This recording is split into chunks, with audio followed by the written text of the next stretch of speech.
Anunnaki adalah sekelompok dewa yang merupakan bagian penting dari mitologi Mesopotamia kuno.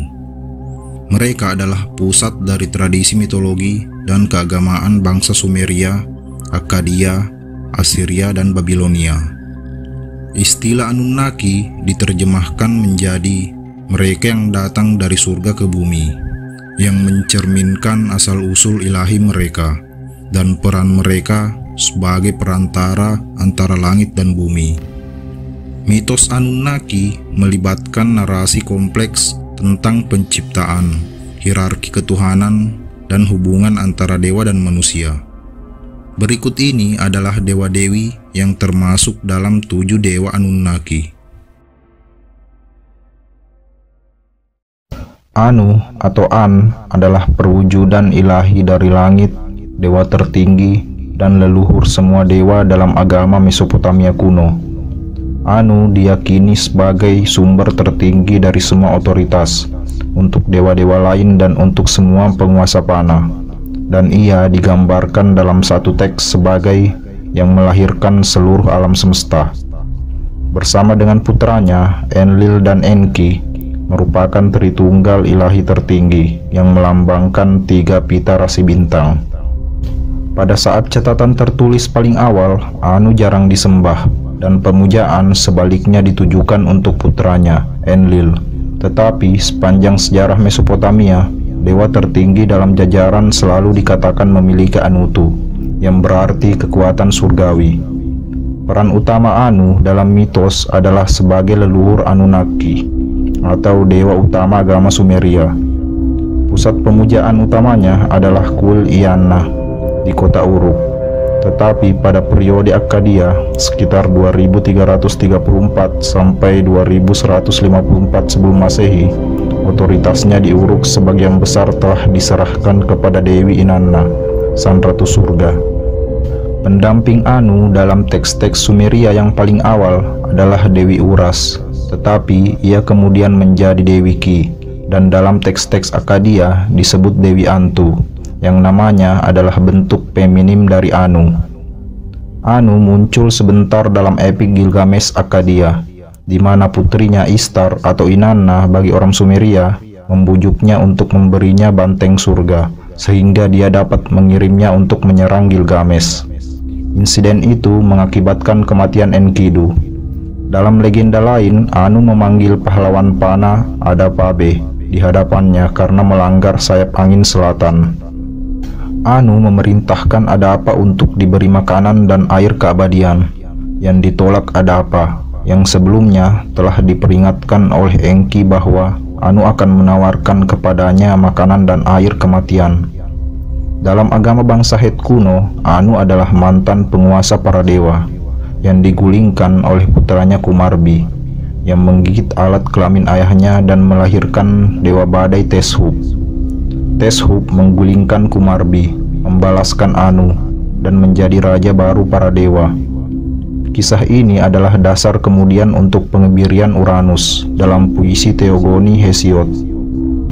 3 dewa besar dan 3 divisi surga adalah Anu, dewa kuno surga; Enlil, putra Anu, dewa udara dan kekuatan alam dan penguasa para dewa; dan Enki atau Ea, sang dermawan, dewa bumi dan kehidupan, yang berdiam di perairan abisal. Orang Babel membagi langit menjadi 3 bagian yang dinamai menurut mereka. Khatulistiwa dan sebagian besar zodiak menduduki jalan Anu. Langit utara adalah jalan Enlil, dan langit selatan adalah jalan Enki atau Ea. Meskipun Anu adalah dewa tertinggi, tapi ia jarang disembah, dan pada saat catatan tertulis dimulai, sekte yang paling penting dikhususkan untuk putranya, Enlil. Peran utama Anu dalam jajaran Sumeria adalah sebagai tokoh leluhur. Dewa-dewa yang paling kuat dan penting dalam jajaran Sumeria diyakini sebagai keturunan Anu, dan permaisurinya Ki. Dewa-dewa ini dikenal sebagai Anunnaki, yang kadang berarti keturunan Anu. Meskipun kadang-kadang tidak jelas dewa mana yang dianggap anggota Anunnaki, kelompok itu mungkin termasuk 7 dewa yang memerintah: Anu, Enlil, Enki, Ninhursag, Nanna, Utu dan Inanna. Pusat pemujaan utama Anu adalah kuil Eanna, yang namanya berarti rumah surga, berada di kota Uruk. Meskipun kuil itu awalnya didedikasikan untuk Anu, tapi kemudian diubah menjadi pusat pemujaan utama Dewi Inanna. Anu diyakini sebagai sumber dari semua kekuatan yang sah. Dia adalah orang yang memberikan hak untuk memerintah para dewa dan raja. Menurut cendekiawan Stephen Bergman, Anu adalah sumber otoritas tertinggi di antara para dewa dan di antara manusia, kepada siapa ia memberikan kedudukan sebagai raja. Sebagai Bapa Agung Surga, ia memberikan keadilan dan pengendalian hukum yang dikenal sebagai Meh, yang mengatur semesta. Dalam prasasti yang memperingati penaklukannya atas Sumer, Sargon Raja Akkadia, pendiri Kekaisaran Akkadia, menyatakan Anu dan Inanna sebagai sumber otoritasnya. Nama asli Anu dalam bahasa Sumeria adalah An, dan Anu adalah bentuk semitisasi. Anu juga diidentifikasi sebagai dewa orang Semit, Ilu, atau El sejak awal. Fungsi Anu dan Enlil sering tumpang tindih, terutama selama periode selanjutnya, ketika pemujaan Anu terus berkurang dan pemujaan Enlil menjadi lebih menonjol. Di kemudian hari, Anu sepenuhnya digantikan oleh Enlil. Akhirnya Enlil pada gilirannya digantikan oleh Marduk, dewa lokal orang Babel kuno. Meskipun demikian, referensi ke kekuatan Anu dipertahankan melalui frasa kuno yang digunakan dalam referensi kepada penguasa para dewa. Dewa tertinggi di jajaran selalu dikatakan memiliki Anutu, yang secara harfiah berarti kekuatan surgawi. Dalam Enuma Elis, para dewa memuji Marduk sambil berteriak, "Kata-katamu adalah Anu." Meskipun Anu adalah dewa yang sangat penting, sifatnya sering ambigu dan tidak jelas. Ia hampir tidak pernah muncul dalam karya seni Mesopotamia dan tidak memiliki ikonografi yang dikenal. Selama periode Kasid, sekitar 1600 sampai 1155 sebelum Masehi, dan periode Neo-Asur 911 sampai 609 sebelum Masehi, Anu diwakili oleh topi bertanduk. Dewa orang Amori, Amurru, kadang-kadang disamakan dengan Anu. Kemudian selama Kekaisaran Seleukia, Anu diidentifikasi dengan Enmesara dan Dumuzid. Teks-teks Sumeria yang paling awal tidak menyebutkan dari mana Anu berasal atau bagaimana ia menjadi penguasa para dewa. Sebaliknya, keunggulannya hanya dianggap. Dalam teks-teks Sumeria awal dari milenium ketiga sebelum Masehi, permaisuri Anu adalah Dewi Uras. Bangsa Sumeria kemudian menghubungkan peran ini dengan Ki, perwujudan bumi. Bangsa Sumeria percaya bahwa hujan adalah benih Anu dan bahwa ketika jatuh, itu menghamili Ki, menyebabkannya melahirkan semua vegetasi tanah. Selama periode Akkadia, Ki digantikan oleh Antu, seorang dewi yang namanya mungkin merupakan bentuk feminim dari Anu. Orang Akkadia percaya bahwa hujan adalah susu dari awan, yang mereka yakini adalah payudara Antu. Anu umumnya digambarkan sebagai bapak para dewa, dan sejumlah besar dewa dianggap keturunannya selama perjalanan sejarah Mesopotamia. Prasasti dari Lagas bertanggal hingga akhir milenium ketiga sebelum Masehi mengidentifikasi Anu sebagai ayah dari Gatumduk, Baba, dan Ninurta. Teks-teks sastra kemudian menyatakan adat Enki, Enlil, Gira, Nanna, Nergal, dan Sara sebagai putra-putranya, dan Inanna atau Istar, Nanaya, Nidaba, Ninisinna, Ningkarat, Ninmuk, Ninibru, Nimsumun, Nungal, dan Nusku sebagai putrinya. Iblis Lamastu, Asak, dan Subetu dianggap sebagai ciptaan Anu. Dalam mitologi Het, Anu adalah putra dewa Alalu. Serangkaian kudeta ilahi yang dijelaskan dalam mitos penciptaan orang Het kemudian menjadi dasar bagi kisah penciptaan Yunani yang dijelaskan dalam puisi panjang Theogoni yang ditulis oleh Boeotian poet Hesiod pada abad ke-7 sebelum Masehi. Dalam puisi Hesiod, zaman purba dewa langit Uranus digulingkan dan dikebiri oleh putranya Kronos dengan cara yang sama seperti Anu digulingkan dan dikebiri oleh Kumarbi dalam kisah orang Het. Setara langsung dengan Anu dalam jajaran dewa orang Kanaan adalah Samen, perwujudan langit. Tetapi Samen hampir tidak pernah muncul dalam mitos dan tidak jelas apakah orang Kanaan pernah menganggapnya sebagai penguasa para dewa sebelumnya. Sebaliknya, orang Kanaan tampaknya menganggap atribut Anu sebagai El, penguasa para dewa saat ini.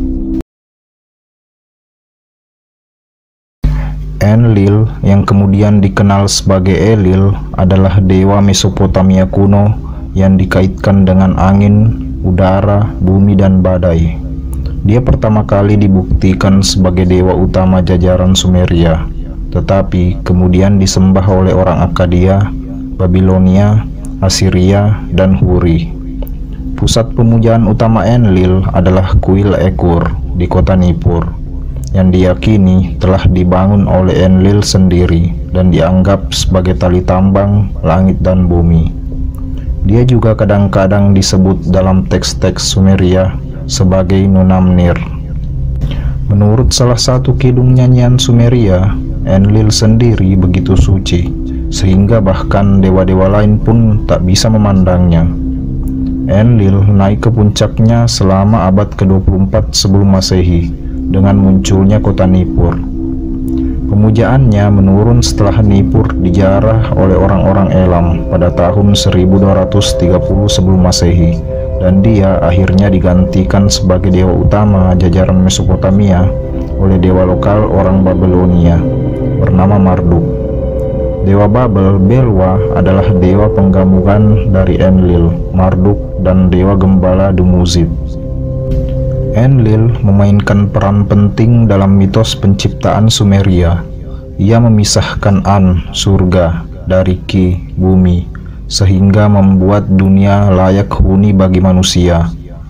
Dalam mitos banjir Sumeria, Enlil menghadiahkan Siuzudra dengan keabadian karena selamat dari banjir. Dan dalam mitos banjir Babel, Enlil adalah penyebab banjir itu sendiri, setelah mengirim banjir untuk memusnahkan umat manusia yang terlalu ribut dan membuat dia susah tidur.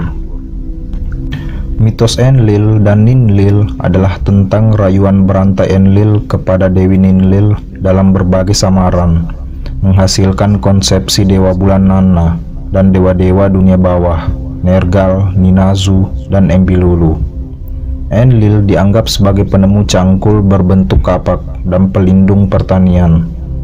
Enlil juga menonjol dalam beberapa mitos yang melibatkan putranya Ninurta, termasuk Ansu. Nama Enlil berasal dari bahasa Sumeria kuno, En yang berarti tuan dan Lil yang berarti angin. Karena itu, namanya secara harfiah diterjemahkan sebagai dewa angin. Nama Enlil dipandang sebagai perwujudan angin itu sendiri, bukan hanya penyebab angin. Sebuah nyanyian pujian yang ditulis pada masa pemerintahan Urnamu, pendiri dinasti ketiga Ur, menggambarkan kuil Ekur dengan sangat rinci, menyatakan bahwa gerbangnya diukir dengan adegan Indugub atau Ansu, dewa yang lebih rendah kadang-kadang ditampilkan sebagai burung raksasa, membunuh singa, dan Raja Wali menyambar orang berdosa. Bangsa Sumeria percaya bahwa satu-satunya tujuan keberadaan manusia adalah untuk melayani para dewa. Bangsa Sumeria membayangkan Enlil sebagai dewa kebajikan, kebapakan yang mengawasi kemanusiaan dan peduli terhadap kesejahteraan mereka. Satu kidung nyanyian Sumeria menggambarkan Enlil sebagai yang sangat mulia, sehingga bahkan dewa-dewa lain tidak dapat memandangnya. Nyanyian yang sama juga menyatakan bahwa tanpa Enlil, peradaban tidak akan ada. Julukan Enlil mencakup judul-judul seperti Gunung Hebat dan Raja Negeri Asing. Enlil juga kadang-kadang digambarkan sebagai badai mengamuk, banteng liar, dan pedagang. Mesopotamia membayangkannya sebagai pencipta, ayah, raja, dan penguasa tertinggi alam semesta. Ia juga dikenal sebagai Nunamnir, dan disebut dalam setidaknya satu teks sebagai angin timur dan angin utara. Raja menganggap Enlil sebagai figur penguasa dan berusaha meniru teladannya. Enlil dikatakan sangat adil dan tidak toleran terhadap kejahatan. Penguasa dan raja dari seluruh Sumer akan melakukan perjalanan ke kuil Enlil di Nippur untuk disahkan. Mereka akan membalas budi Enlil dengan mencurahkan tanah dan benda-benda berharga ke pelipisnya sebagai persembahan. Nippur adalah satu-satunya negara kota Sumeria yang tidak pernah membangun istana. Ini dimaksudkan untuk melambangkan pentingnya kota sebagai pusat pemujaan Enlil, dengan menunjukkan bahwa Enlil sendiri adalah raja kota. Bahkan selama periode Babilonia, ketika Marduk telah menggantikan Enlil sebagai dewa tertinggi, raja-raja Babel masih melakukan perjalanan ke kota suci Nippur untuk mencari pengakuan atas hak mereka untuk memerintah. Enlil pertama kali menjadi terkenal pada abad ke-24 sebelum Masehi, ketika pemujaan peradewaan mulai berkurang. Selama periode ini, Enlil dan An sering disebut bersama dalam prasasti. Enlil tetap menjadi dewa tertinggi di Mesopotamia selama periode orang Amori, dengan para raja Amori yang menyatakan Enlil sebagai sumber legitimasi mereka. Pentingnya Enlil mulai berkurang setelah Raja Babilonia Hammurabi menaklukkan Sumeria. Orang-orang Babilonia menyembah Enlil dengan nama Elil, dan orang-orang Huri meleburnya dengan dewa mereka sendiri, Kumarbi. Dalam satu ritual Hurian, Enlil dan Apantu dipanggil sebagai ayah dan ibu Ishara. Enlil juga disebut bersama Ninlil sebagai anggota para dewa yang perkasa dan mapan. Selama periode orang Kasid, sekitar tahun 1592 sampai 1155 sebelum Masehi, Nippur secara singkat berhasil mendapatkan kembali pengaruhnya di wilayah tersebut, dan Enlil bangkit untuk menonjol sekali lagi. Dari sekitar tahun 1300 sebelum Masehi dan seterusnya, Enlil disinkronkan dengan dewa lokal orang Assyria bernama Asur, yang merupakan dewa paling penting dalam jajaran dewa Assyria. Kemudian pada tahun 1230 sebelum Masehi, orang Elam menyerang Nippur dan kota itu jatuh, membawa pemujaan Enlil jatuh bersamanya. Kira-kira 100 tahun kemudian, peran Enlil sebagai kepala kuil suci diberikan kepada Marduk, dewa lokal orang Babilonia. Enki adalah dewa air, pengetahuan, kerusakan, kerajinan, dan penciptaan, dan merupakan salah satu dari Anunnaki. Dia kemudian dikenal sebagai Ea dalam mitologi Akkadia dan Babilonia.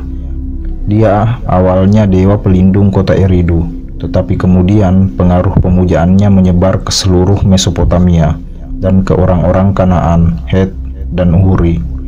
Dia dikaitkan dengan pita selatan rasi bintang yang disebut bintang Ea, tetapi juga dengan rasi Asriku, lapangan atau alun-alun Pegasus. Dimulai sekitar milenium kedua sebelum Masehi, ia kadang-kadang disebut secara tertulis oleh ideogram angka untuk 40. Kadang-kadang disebut sebagai angka sakralnya. Planet Merkurius yang terkait dengan Babilonia Nabu, putra Marduk, pada zaman Sumeria diidentifikasi dengan Enki. Banyak mitos tentang Enki telah dikumpulkan dari berbagai situs, mulai dari Irak Selatan hingga pantai Levan. Dia disebutkan dalam prasasti yang masih ada, yang paling awal di seluruh wilayah dan menonjol dari milenium ketiga hingga zaman Helenistik. Arti sesungguhnya dari namanya tidak pasti.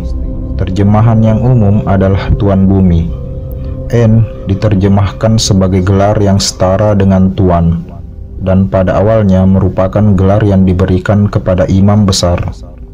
Ki berarti bumi, tetapi ada teori bahwa Ki dalam nama ini memiliki asal lain, mungkin Kik, dari makna yang tidak diketahui, atau Kur, yang berarti gundukan. Nama Ea diduga berasal dari orang Huri, sedangkan yang lain mengklaim bahwa namanya Ea mungkin berasal dari Semit, dan mungkin merupakan keturunan dari akar Semit Barat yang berarti kehidupan. Dalam hal ini digunakan untuk mata air atau air mengalir. Dalam Sumeria, Ea berarti rumah air, dan telah disarankan bahwa ini awalnya nama untuk kuil dewa di kota Eridu.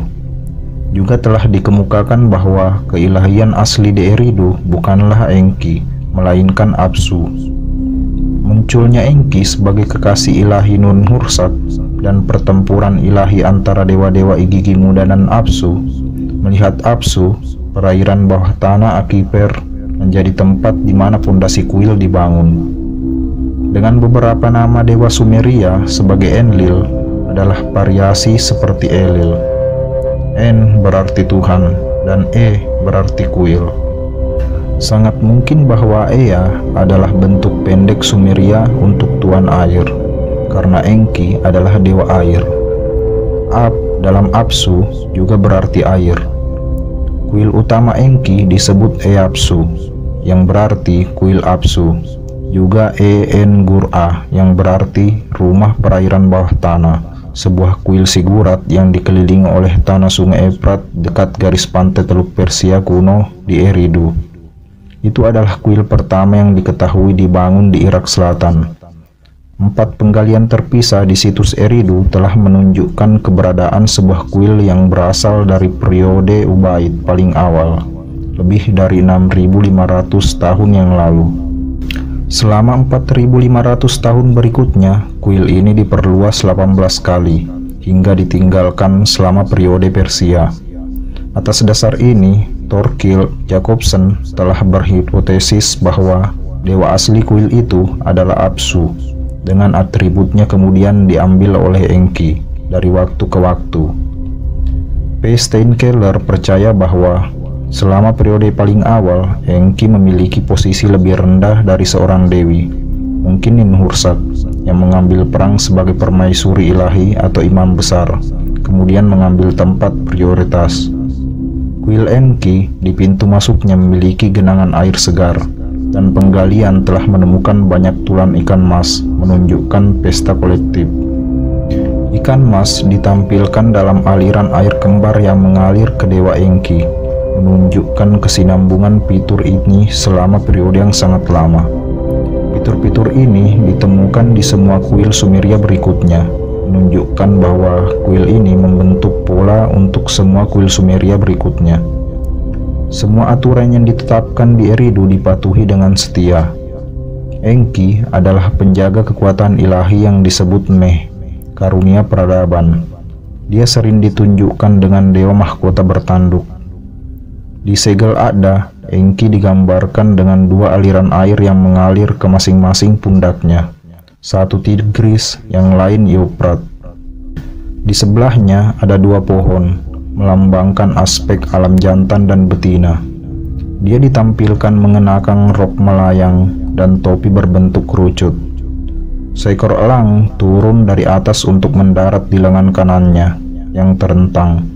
Penggambaran ini mencerminkan peran Enki sebagai dewa air, kehidupan, dan pengisian kembali. Dianggap sebagai pembentuk utama dunia, dewa kebijaksanaan, dan semua sihir, Enki dicirikan sebagai penguasa Apsu atau Apsu dalam bahasa Kadia, laut air tawar atau air tanah yang terletak di dalam bumi. Pada tahun 1964, tim arkeolog Italia di bawah arahan Paolo Mattiae dari Universitas Roma La Sapienza melakukan serangkaian penggalian material dari kota Ebla milenium ketiga sebelum Masehi. Banyak bahan tertulis yang ditemukan dalam penggalian ini, kemudian diterjemahkan oleh Giovanni Pettinato. Di antara kesimpulan lain, ia menemukan kecenderungan di antara penduduk Ebla setelah masa pemerintahan Sargon Raja Akkadia untuk menggantikan nama El, raja para dewa dari jajaran Kanaan. Ditemukan dalam nama-nama seperti Mikael dan Ismael, dengan Ia, Mikaia, Ismaia. Pada tahun 1952, Jean Botero dan yang lainnya menyarankan bahwa Ia dalam kasus ini adalah cara Semit Barat atau Kanaan untuk mengatakan Ea, nama Kadia Enki, mengaitkan nama Yahu, Kanu, dan akhirnya Ibrani, Yahweh. Beberapa cendekiawan tetap skeptis terhadap teori tersebut sambil menjelaskan bagaimana teori itu disalah tafsirkan. Ia juga telah dibandingkan oleh William Halo dengan dewa kota Ugarit bernama Yam atau laut, juga disebut Hakim Nahar atau Sungai Hakim, yang nama awalnya dalam setidaknya satu sumber kuno adalah Yao atau Ya'a. Ninhursag, juga dikenal sebagai Damgal Nuna atau Ninmah, adalah dewi pegunungan Sumeria kuno dan salah satu dari 7 dewa besar Sumeria. Dia pada dasarnya adalah dewi kesuburan. Sumber-sumber bait suci mengidentifikasikannya sebagai nyonya surga yang sejati dan agung, dan raja-raja Sumeria disebut dipelihara oleh susu Ninhursag. Kadang-kadang rambutnya digambarkan dalam bentuk omega, dan kadang-kadang dia mengenakan hiasan kepala bertanduk dan rok berjenjang, sering dengan kotak busur di pundaknya. Seringkali ia membawa tongkat dengan motif omega, kadang-kadang disertai dengan singa yang terikat tali. Dia adalah dewa pembimbing bagi beberapa pemimpin Sumeria.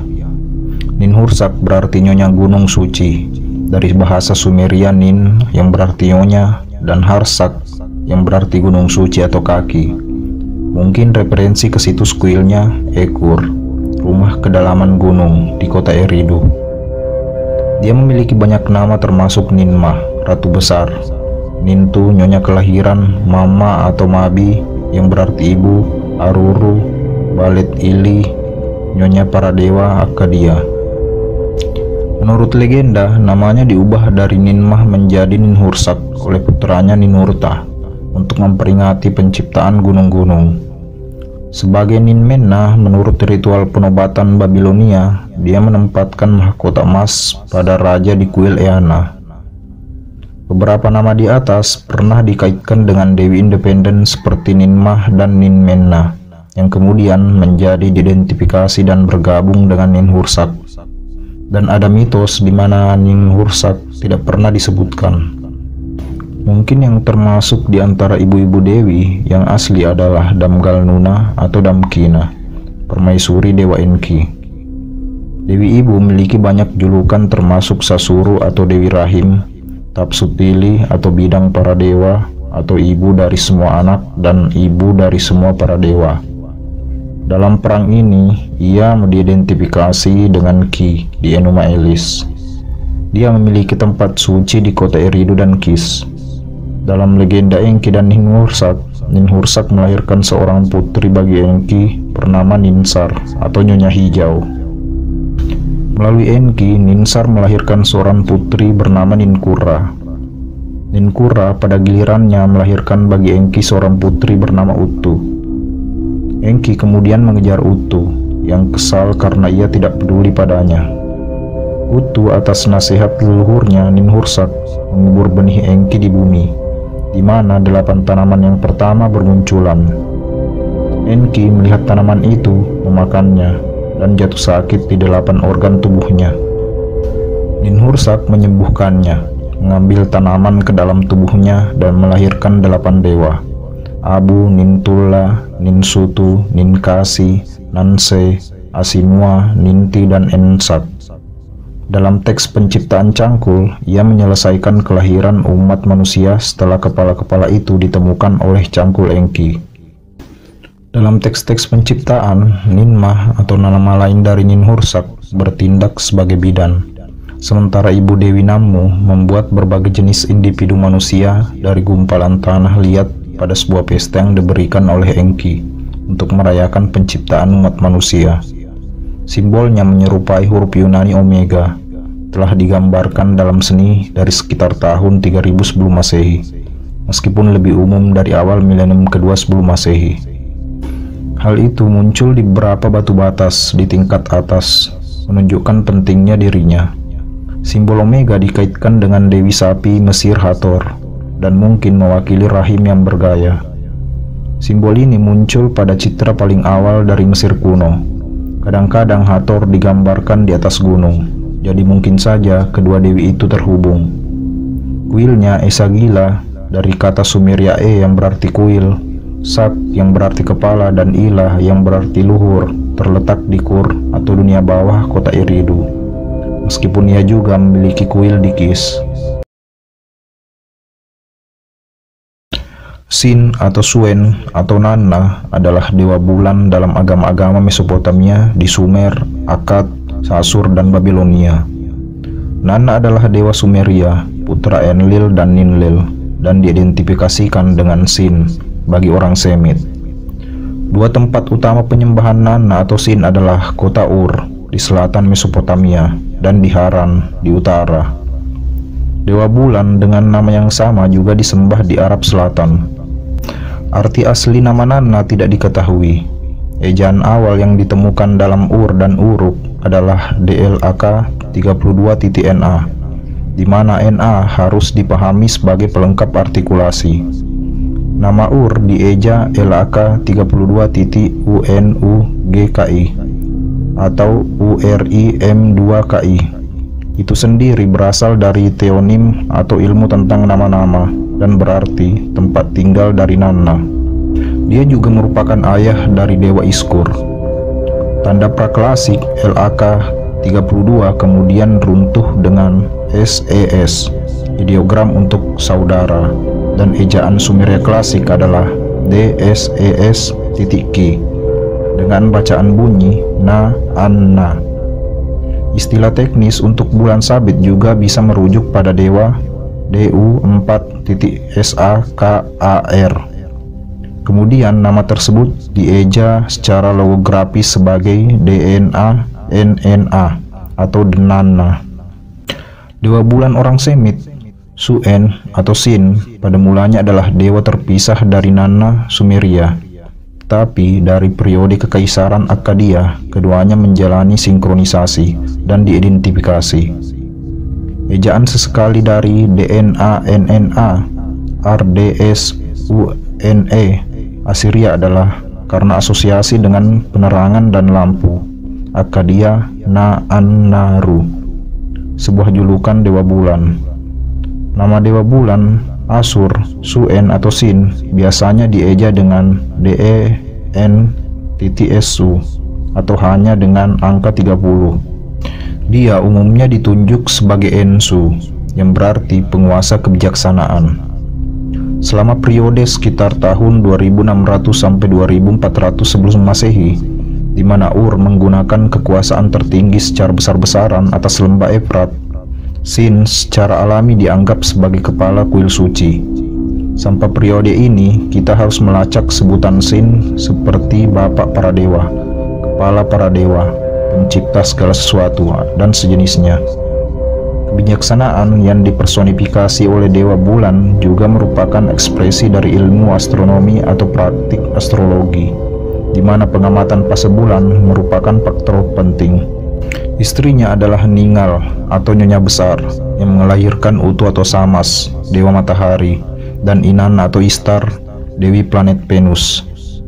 Kecenderungan untuk memusatkan kekuatan alam semesta mengarah pada pembentukan doktrin Tritunggal yang terdiri atas Sin atau Nanna dan anak-anaknya. Sin memiliki janggut yang terbuat dari lapis lazuli dan menunggang seekor banteng bersayap. Banteng adalah salah satu lambangnya melalui ayahnya Enlil, banteng surga, bersama dengan bulan sabit atau tripod yang mungkin merupakan dudukan lampu. Pada segel silinder, ia diwakili sebagai orang tua dengan jenggot dan simbol bulan sabit. Dalam sistem astral teologis, ia diwakili oleh angka 30 dan bulan.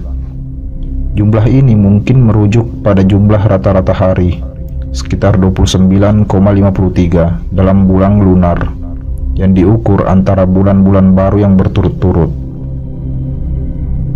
Sebuah teks Sumeria yang penting menceritakan tentang turunnya Enlil dan Ninlil yang mengandung Nanna atau Sin di dunia bawah. Di sana, 3 pergantian diberikan untuk memungkinkan pendakian Nanna atau Sin. Cerita ini menunjukkan beberapa kesamaan dengan teks yang dikenal sebagai keturunan Inanna. tempat pemujaan utama Nanna di Ur bernama Aegis Sirgal atau Rumah Cahaya Agung. Di kota Ur itulah peran Imam Kuil berkembang. Ini adalah peran yang sangat kuat yang dipegang oleh seorang putri, terutama Eneduanna, putri Raja Sargon dari Akkadia, dan merupakan peran sekte utama yang terkait dengan kultus Nanna atau Sin. Sin juga memiliki tempat perlindungan di kota Haran bernama Ehulhul atau Rumah Sukacita. Pemujaan Dewa Bulan menyebar ke pusat-pusat lain, sehingga kuil-kuilnya ditemukan di semua kota besar Babel dan Asur. Tempat pemujaan bagi Sin dengan tulisan dalam bahasa Suryani atau Suriah yang menggunakan namanya berasal dari abad kedua dan ketiga Masehi, ditemukan di Sumatar Harabesi di pegunungan Tek-Tek, wilayah Turki saat ini, tidak jauh dari Haran dan Edessa. Sin juga merupakan nama dewa bulan dan kekayaan pada masa pra-Islam yang disembah di Hadramaut, sebuah peradaban kuno di daerah Yaman saat ini. Utu yang kemudian disembah oleh orang Akkadia Semit Timur yang berbicara bahasa Asur dan Babilonia sebagai Shamash adalah dewa matahari Mesopotamia kuno, dewa keadilan, moralitas, dan kebenaran, dan merupakan saudara kembar Dewi Inanna atau Ishtar, Sang Ratu Surga. Kuil-kuil utamanya berada di kota Sipar dan Larsa. Dia diyakini naik ke langit dengan kereta matahari dan melihat semua hal yang terjadi pada hari itu. Dia dianggap penegak keadilan ilahi dan dianggap membantu mereka yang kesusahan. Menurut mitologi Sumeria, ia membantu melindungi Dumuzid ketika setan-setan Gala mencoba menyeretnya ke dunia bawah, dan ia menampakkan diri kepada pahlawan Siusudra setelah air bah menghantam Sumer. Dalam epik Gilgamesh, ia membantu Gilgamesh mengalahkan raksasa Humbaba. Utu adalah saudara kembar Inanna, Sang Ratu Surga, yang wilayah kekuasaannya mencakup beragam kekuatan yang berbeda. Dalam teks-teks Sumeria, Inanna dan Utu ditampilkan dengan sangat dekat. Pada kenyataannya, hubungan mereka sering berbatasan dengan insest atau hubungan seksual sedara.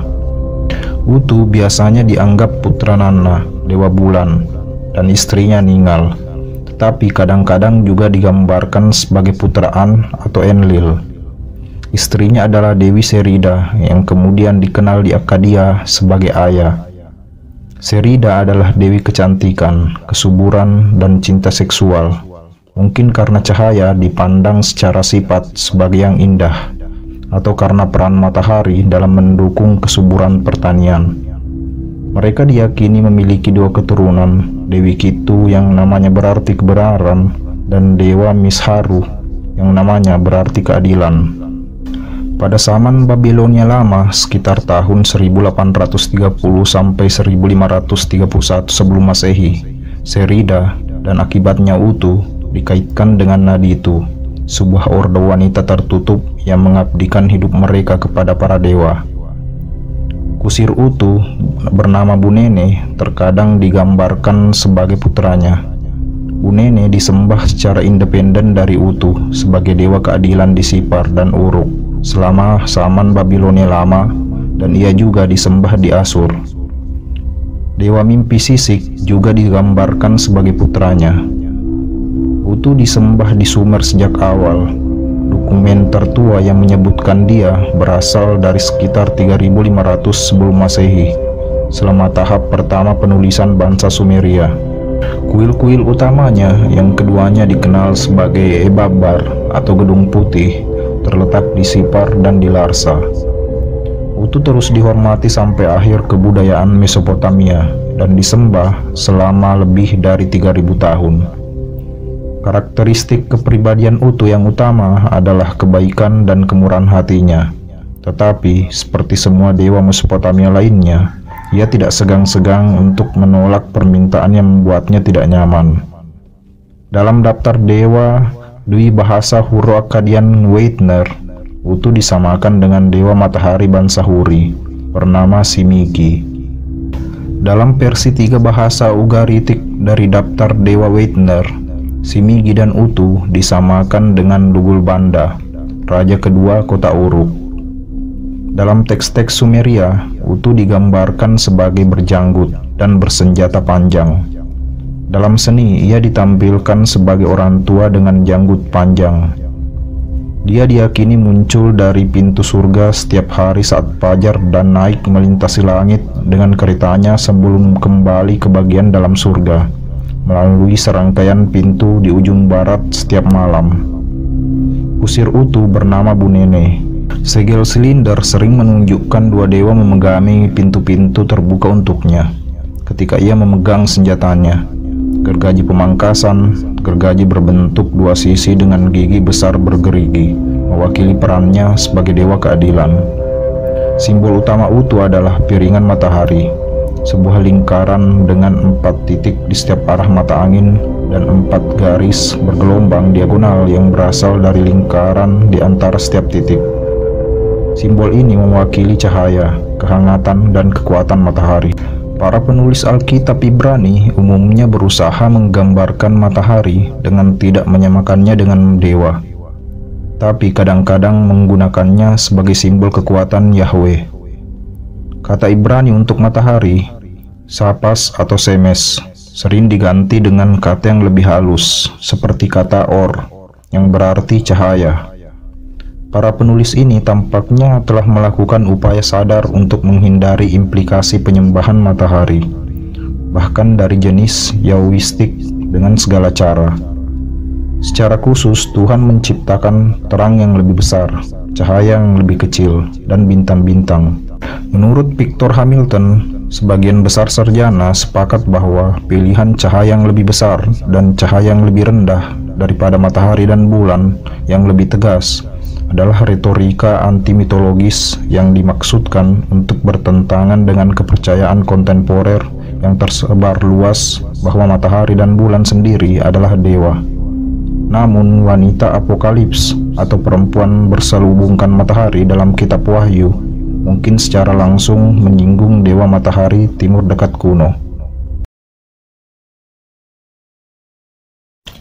Inanna, yang juga dikenal sebagai Ishtar dalam mitologi Akkadia, adalah dewi yang terkait dengan bintang, pagi dan malam, juga kadang dikaitkan dengan Venus. Ia dipandang sebagai sosok yang mandiri, kuat dan sensual, tetapi juga sebagai gadis muda di bawah kendali patriarki. Sang dewi juga terkenal karena sifat gandanya, feminim, serta sifat-sifat maskulinnya. Inanna awalnya disembah sebagai dewa tumbuh-tumbuhan, tetapi kemudian statusnya dinaikkan menjadi ratu surga, dewi paling dicintai di Mesopotamia.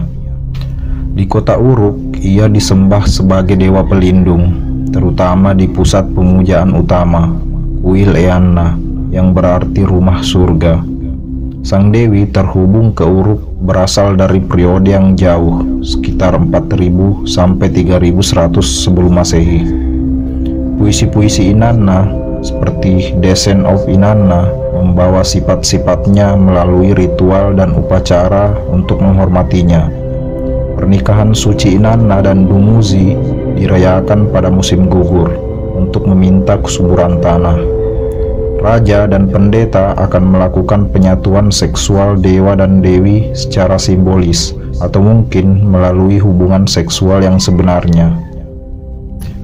Dalam legenda penciptaan awal dari puisi epik Gilgamesh, Enkidu dan Dunia Bawah, Inanna digambarkan sebagai seorang gadis muda. Sang dewi melihat sebuah pohon hulupu di tepi sungai Efrat dan ingin membuat tahta dari pohon yang agung itu. Dia menanam kembali di kebunnya sendiri, tetapi kemudian menemukan pohon itu telah diisi dengan entitas jahat, yaitu seekor ular bernama Lilitu, setan perempuan yang diyakini sebagai versi awal dari Lilith dalam mitologi Yahudi, dan seekor burunsu. Inanna bingung dan meminta bantuan saudara laki-lakinya, Gilgamesh. Dia membunuh ular itu dan membuat 2 makhluk lainnya melarikan diri. Dia kemudian menebang pohon itu dan mengukirnya menjadi tahta dan tempat tidur untuknya. Dalam kisah Inanna dan Enki, sang dewi mencuri meh, sebuah aturan untuk peradaban, dari ayahnya Enki. Dia membuat dewa Enki mabuk dalam kompetisi minum dan lolos dengan meh di tangannya. Dia membawa meh ke kotanya, Uruk.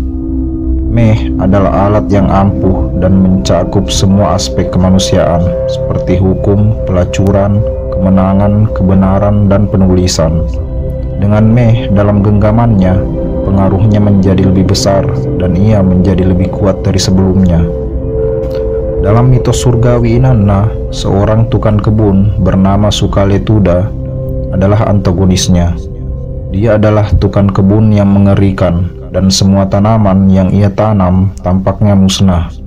Satu-satunya tanaman yang bertahan adalah pohon poplar yang besar dan rindang. Inanna melihat pohon itu dan memutuskan untuk tidur siang di bawahnya. Tukang kebun terpesona oleh dewi yang luar biasa itu. Dia membuka pakaiannya saat dia tertidur dan melakukan hubungan seksual dengannya. Ketika Inanna bangun, dia menyadari apa yang telah terjadi dan pergi mencari pelaku. Dia mengutuk tanah dengan wabah sehingga orang-orang dapat terlihat karakter jahatnya. Dengan bantuan Enki, dia akhirnya menemukan tukang kebun itu dengan menyebar dirinya melintasi langit, mengikuti jalur Venus. Sukaletuda memohon diampuni, tetapi sang dewi memutuskan bahwa hukumannya adalah hak kematian. Inanna adalah tokoh penting dalam mitologi Sumeria, bersama dengan Enki, Ninhursag, Nanna, Anu, Enlil, dan Utu. Ia membentuk bagian dari 7 kekuatan ilahi yang membentuk dasar bagi banyak dewa yang mengikutinya. Orang tuanya dikatakan sebagai Enki atau Nanna dan Ningal. Sang dewi juga memiliki seorang saudara perempuan bernama Ereshkigal dan seorang suami bernama Dumuzi. Dalam ikonografi, ia ditampilkan sebagai bundal buluh untuk mewakili kelimpahan dan kesuburan. Dia sering digambarkan sebagai wanita telanjang dalam bentuk manusiawi. Sebagai dewi perang, ia terlihat mengenakan jubah dengan senjata di pundak dan baju perang. Dia juga ditampilkan mengendarai singa, cerminan keberaniannya. Sebelum pemerintahan Raja Hammurabi dari Babilonia, antara tahun 1792 dan 1750 sebelum Masehi, wanita saat itu dianggap setara. Inanna adalah contoh yang sangat baik dari ini dalam jajaran Sumeria. Dia dikenal sebagai Ishtar di era Assyria dan Neo-Assyria dan berhasil bertahan dari patriarki yang meningkat dengan tidak digantikan oleh dewa seperti banyak dewi lainnya. Hal itu telah membuatnya menjadi ikon dalam feminisme modern.